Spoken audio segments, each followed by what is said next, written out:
আসসালামু আলাইকুম, সবাইকে স্বাগতম। কেমন আছেন সবাই? আশা করছি সবাই ভালো আছেন। আলহামদুলিল্লাহ, আল্লাহর অশেষ রহমতে আমরাও অনেক ভালো আছি। তো এখন থেকে আমার ভিডিওটা শুরু করছি। এখানে দেখতে পাচ্ছেন আমি সবজি কেটে নিছি। কি সবজি কাটছি, কি রান্না করব দেখুন। এখানে কচু কেটে নিছি, এটা হচ্ছে শোলা কচু আছে না, লম্বা কচু, সেটা কেটে নিছি। তারপর হচ্ছে এখানে হচ্ছে চাল কুমড়া কেটে নিছি কুচি করে ভাজি করব। আর এখানে পেঁয়াজ কাঁচামরিচ কেটে নিছি। আর ধনিয়া পাতা আনছে, সেগুলো বেছে নিছি, ধুয়ে নিব। এখন সব কিছু কাটা শেষ, এখন থেকে আর কি ভিডিওটা শুরু করলাম। এর আগে আর শুরু করতে পারি নাই।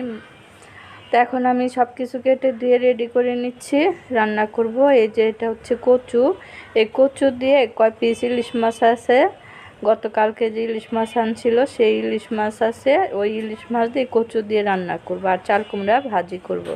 এই হচ্ছে আজকে দুপুরে রান্না বাড়া। তো বন্ধুরা সাথেই থাকুন, দেখতে থাকুন, আর ভিডিওটা একটা করে লাইক দিয়ে দিবেন। কচুটা আমি ধুয়ে নিচ্ছি, ধুয়ে সিদ্ধ করে নিব, মানে ভাপ দিয়ে নিব। ভাপ দিয়ে নিলে কচুটার গলায় ধরার ভয় থাকে না। আর এখন যেহেতু বর্ষাকালের কচু একটু গলায় ধরতে পারে, তার জন্য ভাপ দিয়ে নিব। আর এই যে মাছ, এই যে 3 পিস লেজা আছে আর 2 পিস মাছ আছে, মাঝখানের পিস একটা না, 1 পিস মাছ আর একটা মাথা, এই হচ্ছে মাছ। এটা দিয়ে এই কচু দিয়ে রান্না করব। আর শোলা কচু দিয়ে ইলিশ মাছ দিয়ে রান্না করলে তো সেটা জানেনই, অনেক মজার, মানে কি বলবো, বিখ্যাত একটা রান্না, ঐতিহ্যবাহী রান্না, কচু দিয়ে ইলিশ মাছ। সেটাই আজকে রান্না করব। আজকের ওয়েদারটা দেখুন, রোদ, অনেক রোদ।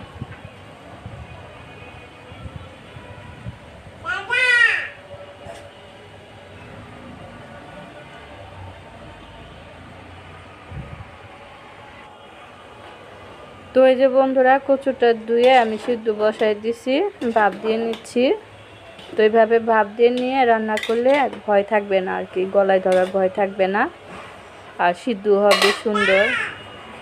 তো বন্ধুরা, কচুটা ভাপ দেওয়া হয়ে গেছে, এখন আমি আর কি ঝরিয়ে দিব, এই যে চালনির মধ্যে ঢেলে দিব, তাহলে আর কি পানিটা পড়ে যাবে, গরম পানিটা পড়ে যাবে। তো এখন আমি হচ্ছে রান্না করে নিব, সাথে থাকুন, দেখতে থাকুন। আজকে রান্না করব হচ্ছে চাল কুমড়া ভাজি আর শোলা কচু দিয়ে ইলিশ মাছের একটা ঝোল তরকারি। তো এই যে বন্ধুরা, এখানে কড়াই বসিয়ে দিলাম। এখানে তো সব কিছু কেটে রেডি করে নিচ্ছে। এই যে চাল কুমড়া কুচি কুচি করে কেটে নিচ্ছে, এটা ভাজি করব। চাল কুমড়া ভাজি তো আমার কাছে অনেক ভালো লাগে। তো কড়াইটা বসাই দিছি, কড়াইটা গরম হয়ে গেছে, এখন তেল দিয়ে দিব।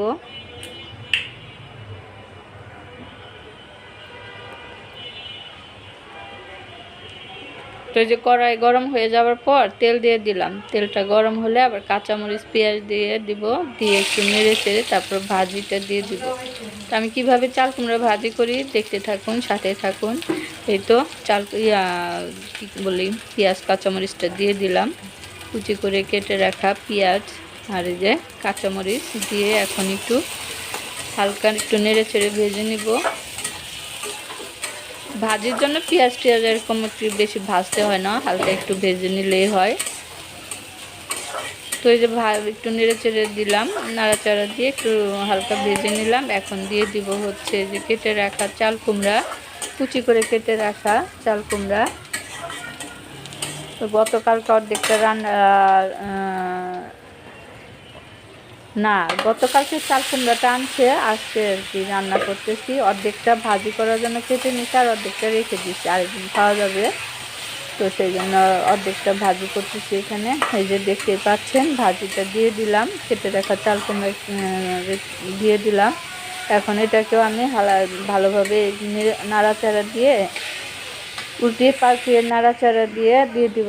একটু লবণটা পরে দিব, লবণটা এখন দিলে কি হবে জানেন, ওই চাল কুমড়াটা না গলে যাবে, তাই লবণটা একটু পরে দিলে ভালো হয়।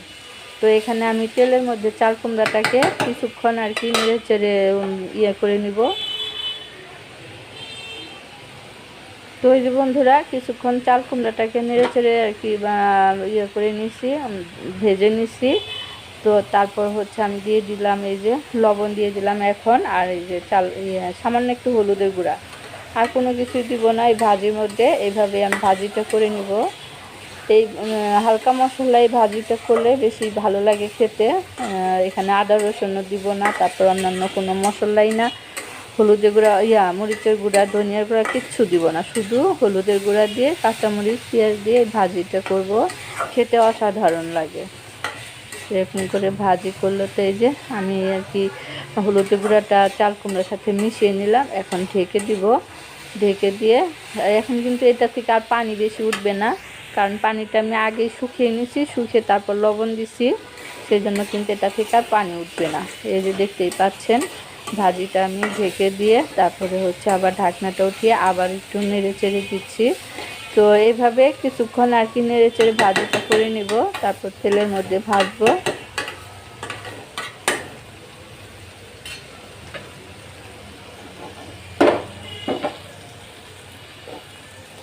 তো বন্ধুরা ভাজিটা হয়ে গেছে, এই যে নামিয়ে নিলাম।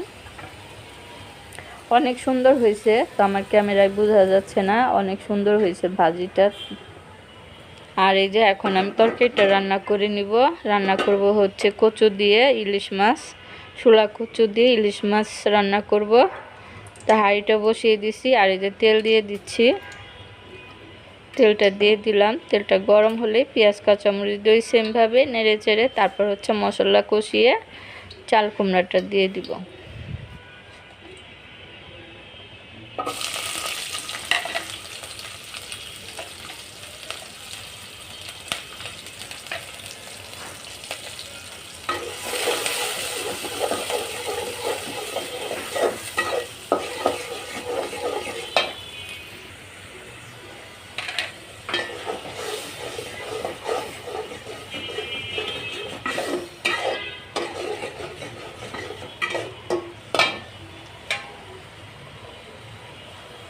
তো বন্ধুরা দেখতে পারলেন আমি সব মশলা কষিয়ে নিয়েছি, পেঁয়াজটা ভেজে এখানে হলুদের গুঁড়া মরিচের গুঁড়া ধনিয়ার গুঁড়া সব দিয়ে স্বাদ মতো লবণ দিয়ে পানি দিয়ে মশলাটাকে ভালোভাবে কষিয়ে নিয়েছি। তারপর হচ্ছে যে কচু ভাপ দিয়ে রাখছিলাম সেই কচুটা দিয়ে দিলাম, দিয়ে এখন আর কি মশলার সাথে নেড়ে চেড়ে মিশিয়ে নিচ্ছি।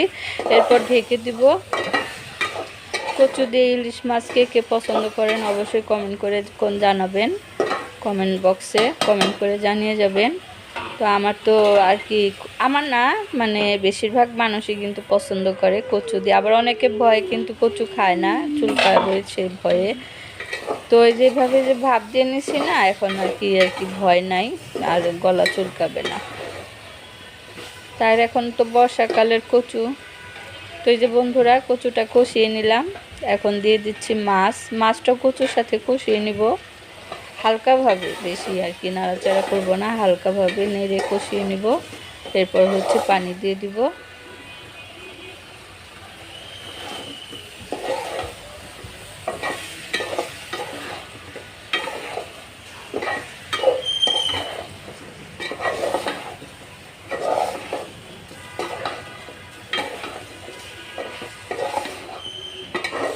তো এই যে মাছ দিয়ে কিছুক্ষণ কচুর সাথে নেড়ে চেড়ে কষিয়ে নিলাম, এখন দিয়ে দিব পানি। দেখতে কিন্তু এমনিতেও অনেক সুন্দর লাগতেছে।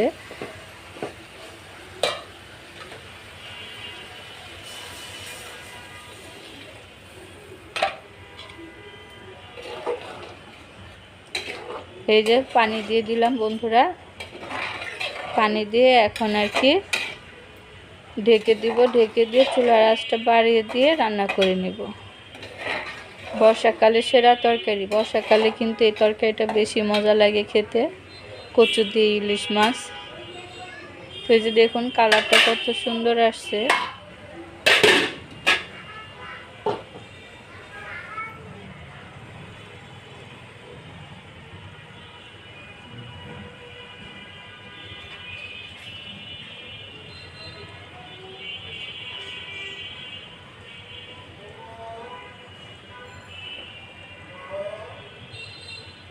একটা পাখি, বুলবুল পাখি দেখতেছিলাম আর কি, পাখিটা উড়ে গেল, এই আমাদের জানালায় এসে বসছিল, আমাকে দেখে আবার উড়ে চলে গেছে।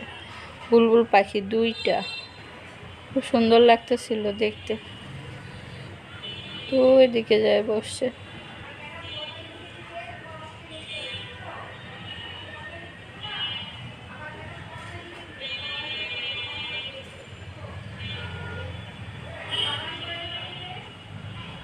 তো এই যে বন্ধুরা আবারও কিছুক্ষণ পর ঢাকনাটা উঠিয়ে দেখতেছিলাম যে কেমন হয়েছে আর কচুটা সিদ্ধ হয়েছে কিনা। দেখুন কচুটা কিন্তু অনেকটাই সিদ্ধ হয়েছে, আরও একটু সিদ্ধ হবে।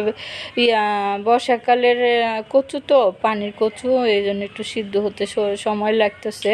তো এর মধ্যে আমি ধনিয়া পাতাও দিয়ে দিলাম, দিয়ে ঢেকে দিয়ে আবারও রান্না করে নেব। তো ধনিয়া পাতা দিয়ে দিলাম। আমাদের তো ধনিয়া পাতা আনছিল সোহাগের আব্বু, দেশি ধনিয়া পাতা। তো এই ধনিয়া পাতাটা দিলে তরকারি খেতে কিন্তু আরও বেশি টেস্ট লাগে। তো এই যে দেখুন দেখতে দেখতে তরকারিটা হয়ে গেছে। একটু ঝোল ঝোল করে রান্না করব। এই তরকারির ঝোল খেতে ভালো লাগে, যেহেতু ইলিশ মাছ আর কচু, তাই একটু ঝোল ঝোল করে নামিয়ে রাখবো। তো কচুটাও সিদ্ধ হয়ে গেছে সুন্দর। তো আমার তরকারি হয়ে গেছে, এখন আমি নামিয়ে রাখবো।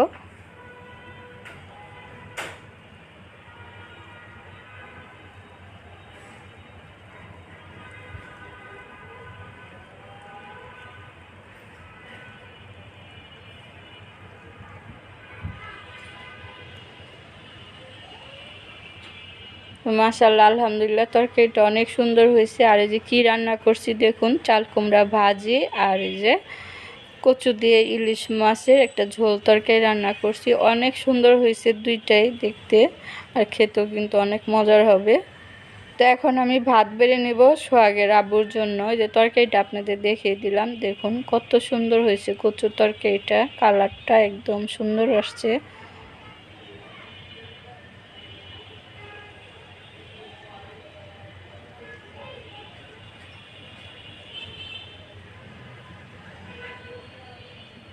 আর এই যে সোহাগের আব্বুর জন্য ভাত বেড়ে নিচ্ছি। আমি তো এখন খাবো না, আমার তো কাজ থাকে রান্নার পরে, যে রান্নাঘর ক্লিন করতে হয়, তারপর কিছু থালা বাসন হাঁড়ি পাতিল হয় ওগুলো ধুইতে হয়, তারপর হচ্ছে গোসল করতে হয়, কাপড় ধুইতে হয়, অনেক কাজ থাকে, তারপর আমি ভাত খাই। তো ওই যে বন্ধুরা এই যে দেখুন গোসল করে অনেক কাজ সেরে গোসল করে তারপরে এই যে চলে আসছি, ভাত খেতে বসছি। সোহাগের আব্বু তো সে অনেক আগে খেয়ে নিছে, তার আবারও ক্ষুধা লেগে গেছে। আমি কাজ করে গোসল করতে করতে খেতে খেতে তার আবারও ক্ষুধা লেগে যায়। তো যাই হোক, এই যে এখানে বিসমিল্লাহ বলে চাল কুমড়া ভাজিতে খেয়ে নিচ্ছি। অনেক মজার হয়েছে চাল কুমড়া ভাজিটা, দেখে হয়তো বুঝতে পারতেছেন। এরপর হচ্ছে কচু দিয়ে ইলিশ মাছ দিয়ে রান্না করছি, ছোট ছোট ইলিশ, তারপর খেতে অনেক স্বাদ।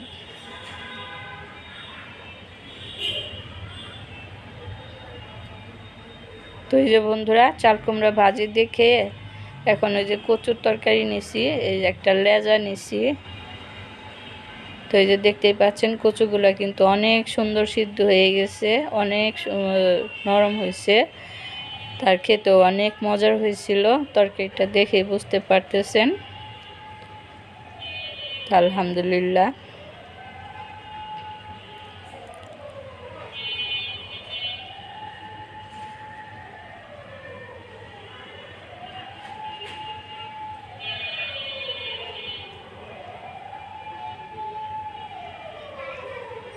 তো এই যে খেয়ে নিলাম বন্ধুরা, আলহামদুলিল্লাহ, শুকরিয়া আল্লাহর দরবারে, অনেক মজার হয়েছে তরকারিটা, কি বলবো। খেয়ে একদম তৃপ্তি করে খেলাম, মন ভরে গেল খেয়ে ইলিশ মাছ দিয়ে কচু দিয়ে।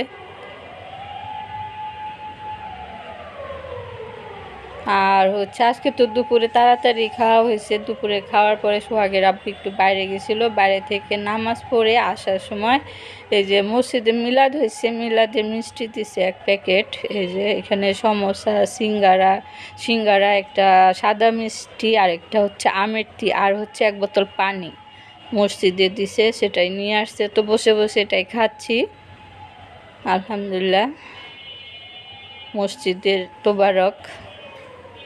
এই যে সমোসা আছে, সিঙ্গারা আছে, সাদা মিষ্টি, আমের টি।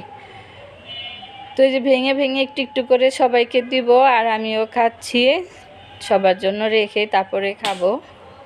তো একটা জিনিস ভাগ করে খেলে কিন্তু ভালো লাগে। তো আজকের মতো এখানে বিদায় নিচ্ছি। সবাই ভালো থাকবেন, সুস্থ থাকবেন, আমার পাশে থাকবেন। আল্লাহ হাফেজ, আসসালামু আলাইকুম।